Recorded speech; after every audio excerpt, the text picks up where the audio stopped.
Hello दोस्तों, आज हम फिर लेकर आए हैं आपके लिए एक नई कहानी। अगर अच्छी लगे तो लाइक करें, शेयर करें, हमारे चैनल को सब्सक्राइब करें।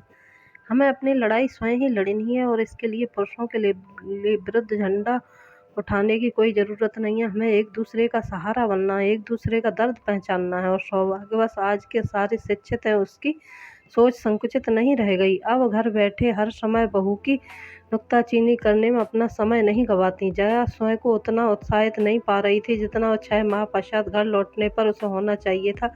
स्पष्ट कुछ भी नहीं था, बस लौटना था, इसलिए लौट रही थी। अमेरिका से उसका 6 माह का वीज़ा समाप्त होने पर था।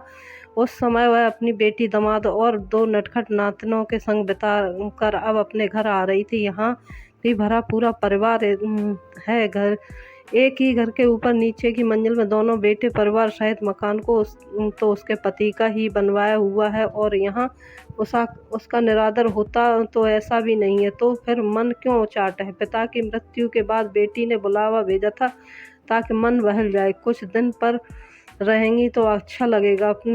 अपने लोगों के बीच यही सब पसंद भी है। हवाई जहाज की उड़ान भरते ही उसने अपनी दृष्टि पास वाली छोटी सी बंद खिड़की के पास गड़ा दी। हवाई टिकट बुक कराते समय वह सदैव ही खिड़की वाली सीट के लिए आवेदन कर देती थी। केबिन की खिड़की को बाहर देखना उसे बहुत अच्छा लगता था। एकदम अलौकिक दृश्य, दूर तक फैला हुआ, अनंत दूर, बहुत दूर तक होते हुए पृथ्वी और आकाश, बस और कुछ नहीं कहाँ दिखाई है। ये सब महानगरों की बहुमंजिली इमारतों के बीच बादलों के आ जाने पर हवाई जहाज उनके ऊपर चला जाता है। सफ़ेद रुई के फव्वों जैसे बादलों के ऊपर वह एक दृश्य अलग होता है। पहले तो वो ये नज़ारे सदैव ही उनके मन को पुलकित कर जाते थे, पर आज ये उसे अधिक समय तक नहीं बांध सके। वह आंखें मूंद कर अपने अतीत की गलियों में घूमने लगी। कितना बदल गया समय।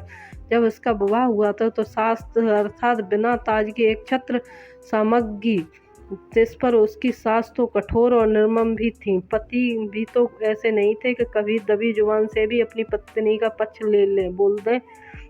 घोर अन्याय। तब तक की बात में भी खामोशी रहते पुरुष जो ठहरे, पर जया को अपने बड़े बेटे समीर का बहुत सहारा है। जाने किस मिट्टी का बना है वह, कभी किसी का दिल नहीं दुखाया होगा उसने। माँ की पूरी देखभाल करता और पत्नी वसुधा भी प्रसन्न है। और क्यों न हो, अपनी इच्छा से ही तो विवाह किया था दोनों ने। बेंगलोर में दोनों ने एक संग मैनेजमेंट का कोर्स किया और दोस्ती हुई और फिर विवाह का फैसला कर लिया। कितना परेशान हो गए थे वे दोनों। वसुधा को एक शब्द भी हिंदी बोलनी नहीं आती थी। बताया था समीर ने, अब हमें क्या अपने घर में अंग्रेजी बोलनी पड़ेगी या फिर तमिल ही सीखनी पड़ेगी? झुंझला कर कहते उसके पिता, पर ऐसा कुछ नहीं करना पड़ा था। सादे से विवाह समारोह के पश्चात बेटे बहू ने प्रयत्न करने पर उसी शहर में नौकरी ढूंढी और एक संग रहने का फैसला भी किया। वसुधा ने एक दिन भी महसूस नहीं होने दिया कि उन्हें अंग्रेजी सीखनी पड़ेगी, बल्कि साल भर के भीतर हिंदी बोलने समझने तो लगी थी। साथ ही कुछ शब्द पंजाबी के भी सीख लिए थे। बहुत आदर सम्मान करती थी सबका। उसके नौकरी करने से सास पर ही काम का सब बोझ न आने पड़े, इसलिए दिन भर के लिए आया की व्यवस्था भी कर दी थी। और जल्दी ही घर में नन्ही लकारियाँ भी गूंज उठी। यह भी पढ़े, हम जिंदगी में बहुत एडजस्टमेंट किए, इतना कुछ पाकर भी एक अरमान रह गया था जया के मन में। दूसरी बहू तो वह अपने कुल गोत्र की ही लाएंगी, अपने सब अरमान पूरे करेंगी। वह अपने बेटे रंजन के जरिए पूरे रस्मों रिवाजों के साथ विवाह रचाएंगी। बहुत सी लड़कियों से मिलवाने के बाद रंजन ने माधवी को पसंद किया था। पूरे विधि विधान से विवाह संपन्न हुआ। जया ने बहू माधवी का बहुत खुले दिल से स्वागत किया और अनुमति देने का प्रयत्न किया, पर सबसे खिंची खिंची अलग थलग रहती।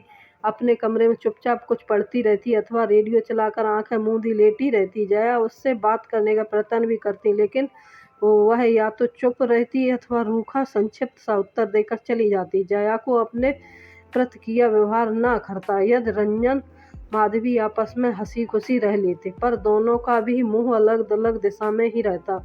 वह यह भी नहीं कह सकती कि पूरा दोष माधवी का था। उसका बेटा भी तो कम आत्म केंद्रित नहीं था, साथ ही पूरी तरह से पुरुष संतात्मक सोच थी।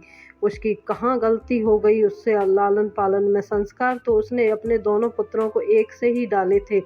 वह इस आशा में थी कि मेरी परवाह भले ही न करे, लेकिन कम से कम अपनी पत्नी को तो प्यार करेगा।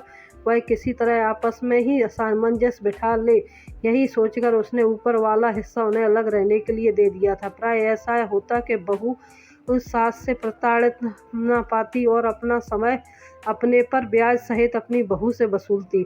पर जया ने इससे विपरीत यह सब तय किया कि जो कुछ उसने सहा सुना वह उसकी बहुओं के साथ न हो। वह उन्हें बेटियों से स्नेह देती। बड़ी से तो खैर उसका कोई शिकायत नहीं थी, पर माधवी, और जब उसे मालूम था कि वसुधा अपनी बीमार माँ को देखने गई हुई है, तब भी क्यों उसे घर पहुँचने का उत्साह नहीं हो रहा। समीर उसे हवाई अड्डे पर लेने आया। रास्ते में उसने बताया कि रंजन और माधवी में तनातनी कुछ बड़ी है, कम नहीं हुई, और उनके बीच होते तकरार प्राय ही नीचे सुनाई देते रहते। दूसरे दिन इतवार था। दोपहर के भोज के पश्चात वह लेटी थी कि बाहर आहट हुई। बाहर के दरवाजे की साकल भी खुली।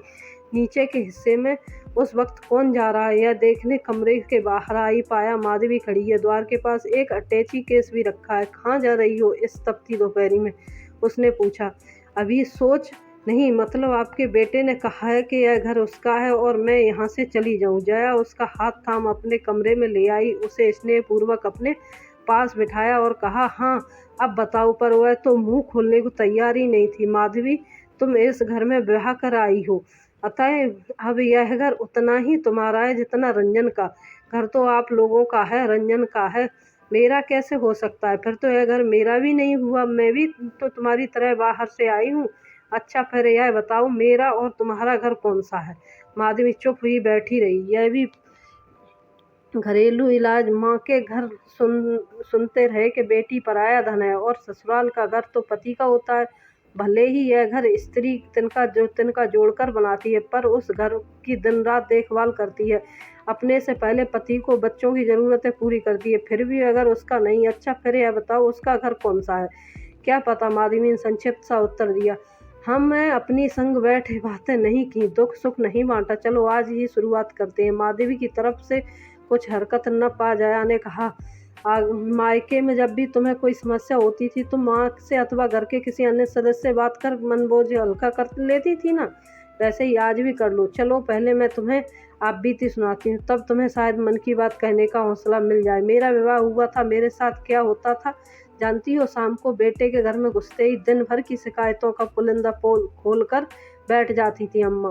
खूब मड़ूक सी जीवन जिया था उन्होंने, और मैं सह शिक्षा में पड़ी हुई थी, अतः अम्मा को तो मेरी हर बात नागवार गुजरती थी। मेरी हर बात पर नुक्ताचीनी करती थी। पति के मित्रों के साथ हंसकर बात कर लेना उन्हें कतई पसंद नहीं था। पति भी तो ऐसे नहीं थे कि माँ से कहते। माँ और सिर ढककर रहने का जमाना नहीं रहा। अपनी पत्नी को हर बात पर, हर जरूरत को नजरअंदाज कर अपने माता पिता की ही हर बात सुनना, यही तो उस समय जमाने के आदर्श बेटा होने का परिणाम था।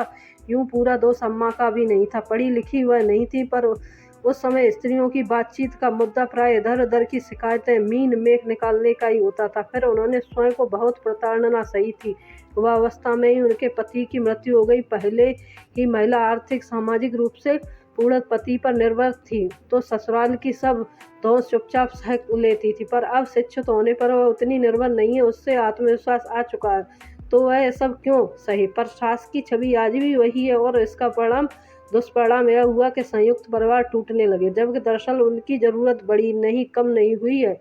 मिलजुल कर रहने से दोनों का ही लाभ है। माँ के नौकरी करने पर छोटे बच्चे दादी दादा के साथ स्नेह की छत्र छाया में पलते हैं, और वृद्धावस्था में बच्चे माँ बाप का सहारा बन जाते हैं। इंग्लैंड की शुरुआत, लड़की कितनी भी पढ़ी लिखी हो, आधुनिक हो, परफेक्ट माहौल को छोड़कर नई जगह में बसने का भय एक झिझक को होती ही है। उस पर यदि घर की प्रमुख स्त्री यानी सास विद्रोही खेमे में खड़ी हो तो समस्या और भी बढ़ जाती है। तुम्हारे मन में शायद मेरी यही छवि बनी हुई है। सदियों से चली आ रही परंपरा को तोड़ना इतना आसान न हो, पर इतना तो हम कर ही सकते हैं कि नई नवेली दुल्हन का विशाल हृदय से स्वागत करें। यह तो संभव है कि हम आपस में माँ बेटी का रिश्ता कायम कर लें, दोस्ताना व्यवहार करें, एक दूसरे के दुख दर्द को समझें, हमें अपनी लड़ाई स्वयं लड़नी है और इसके लिए पुरुषों के विरुद्ध झंडा उठाने की भी कोई ज़रूरत नहीं है। हमें भी एक दूसरे का सहारा बनना है, एक दूसरे का दर्द पहचानना है। सौभाग्यवश आज की सास शिक्षित है, उनकी सोच संकुचित नहीं रह गई। अब हर घर में बैठकर हर समस्या बहू की नुक्ताचीनी करने में अपने समय नहीं गंवाती। उसकी अपनी रुचियां हैं, सामाजिक दायरा है। अब वह आई बात रंजन और तुम्हारी जिंदगी के प्रत्येक समस्या का हल न हो तो कि अनेक का होता ही है। बशर्ते हम शांतिपूर्वक बैठकर सुलझाने का प्रयत्न करें। यदि रंजन कुछ गलत करता है और सोचता है कि पुरुष होने के नाते अथवा इस घर का सदस्य होने के नाते उसकी मनमानी चल जाएगी, तो वह गलत सोच रहा है। यदि वह तुम पर अन्यायपूर्वक बात थोपता है तो मैं तुम्हारे साथ हूँ और उसकी माँ होने के नाते सही राह दिखाना मेरा फर्ज है। और यदि तुम कोई गलती करोगी तो मैं तुम्हें भी डांट सकती हूँ, क्योंकि तुम भी इस घर की बेटी हो। जया खिसक कर माधवी के करीब आ गई और स्नेहपूर्वक उसे आत्मलिंगन कर लिया। माधवी एक पल के लिए रुकी नहीं, वो इसके चेहरे से लग रहा था वह बर्फ सी पिघल गई। उसने पहले ही झिझकते हुए कसकर जया का आत्मलिंगन किया और अपना सिर उसके कंधे पर टिकाकर आंखें मूंद ली। फिर आंसुओं के बहते हुए, माँ, मैंने तो हमेशा इस घर को आप सभी को अपना समझा, बस रूखा व्यवहार मुझे निराश करता चला गया। लेकिन धीरे धीरे मैं बहुत कुछ समझने और जानने लगी हूँ। बस एक परायेपन की फांस है जो आपने बहुत कुछ कहकर आपसे प्रेम अपनेपन को दूर कर दी। सच में मैं खुद को बेहद भाग्यशाली मानती हूँ कि हमारा रिश्ता सास बहू का नहीं बल्कि माँ बेटी का है। जया जया प्यार से माधवी के सिर पर हाथ फेरने लगी।